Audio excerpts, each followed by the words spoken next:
दोस्तों थाईलैंड में एक शख्स ने एक बहुत ही बड़े आग के गोले को आसमान में उड़ते हुए रिकॉर्ड किया।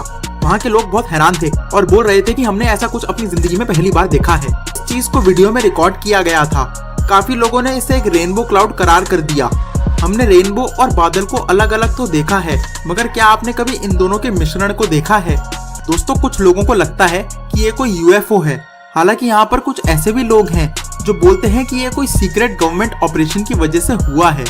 कभी कभी व्हाइट रिंग्स हवा में दिखाई देती हैं, तो कभी ब्लैक या फिर रेड। हमारे पास की सबसे रहस्यमय वीडियो है। इस क्लिप में हमको एक स्क्वायर शेप का बादल नजर आ रहा है।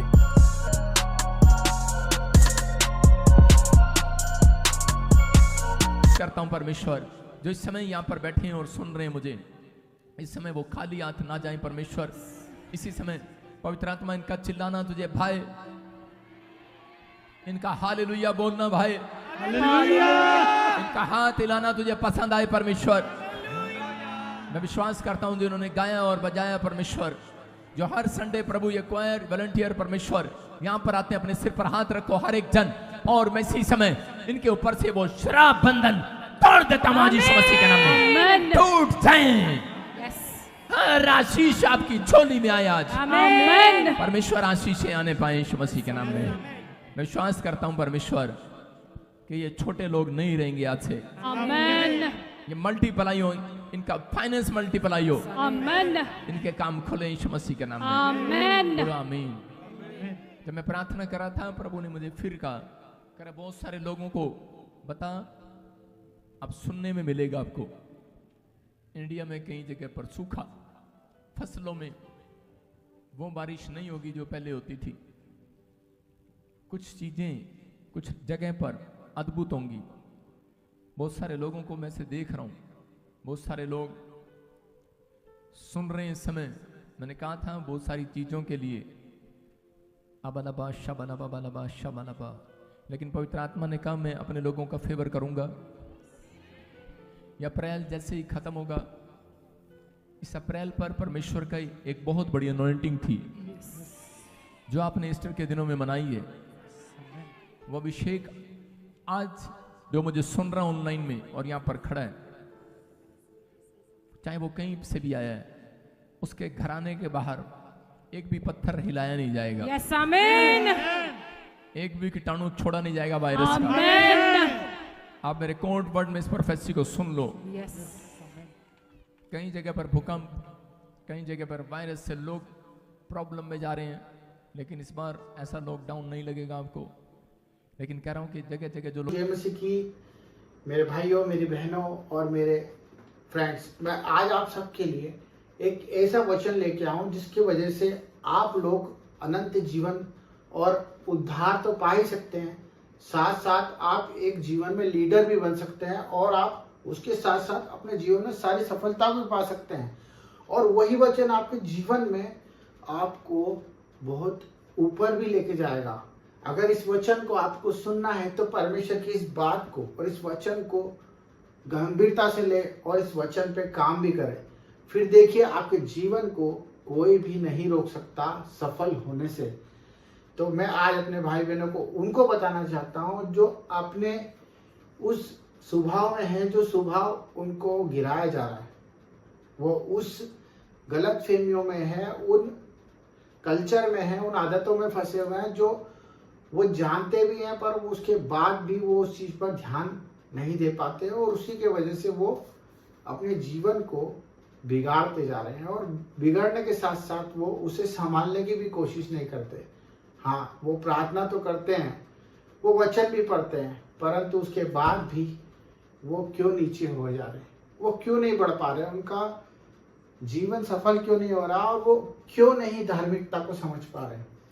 इन विषयों के लिए मैं आपको एक चीज बताना चाहता हूँ मेरे भाई बहनों, कि जो मसीह में आया है, जो चुना हुआ है, अगर उसका उद्धार नहीं हुआ तो वो किस तरह का मसीह कहलाएगा, वो कैसा मसीह कहलाएगा। कि अगर वो दुखों में है, वो सिर्फ अपने बारे में सोचता रहता है, वो रोता रहता है, वो सोचता है कि मैं और मेरा कब तक, और मेरी जिंदगी, मेरा ये और मेरा घर और मेरा बाहर, वो परमेश्वर को जानता तो है परंतु परमेश्वर के वचन पे नहीं चल पा रहा।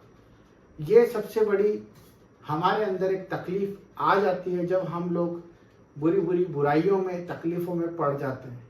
और इसका एक ही वचन परमेश्वर ने हमें दिया, अगर हम इस पे नियंत्रणता से, एक नियम अनुसार अगर हम उस पर ध्यान देंगे तो हम परमेश्वर के उस वचन के साथ साथ अपनी जिंदगी को भी अच्छा देख पाएंगे और बुराइयों से बच जाएंगे।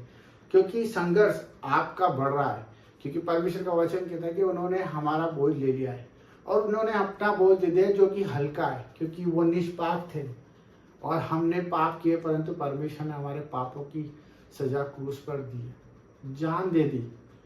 हम कुछ नहीं दे सकते, उन्होंने जान दे दी। हम अपना एक रुपया देने में भी सोचेंगे, हम अपनी कमीज देने में भी सोचेंगे, उन्होंने जान दे दी। अगर इस बात पर आप विश्वास करते हैं कि उन्होंने हमारे लिए जान दी और उस चीज पे आप डरेंगे, सहमे रहेंगे कि परमेश्वर ने हमारे लिए दुख उठाया और हम किस तरह से उस चीज को भूल जाएं। अगर आप परमेश्वर में आ गए हैं और परमेश्वर को जानने लग गए हैं, तो वो बात मैं आपको बताने जा रहा हूं, वो है अपने मुंह की चौकसी।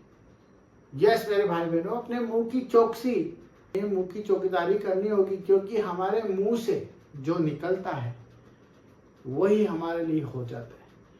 अगर हम इसको समझें, क्योंकि वचन कहता है कि मुंह की जो जीभ होती है वो हमारे जीवन की पतवार होती है। जिस तरह से गाड़ी की स्टीयरिंग होती है, उसी प्रकार हमारी जीभ अगर जरा से भी फिसली तो हमारी एक्सीडेंट हो जाता है, हमारा जीवन अंधकार में चला जाता है। अपनी जीभ को वश में करना ही जीवन में सफल होने का राज है।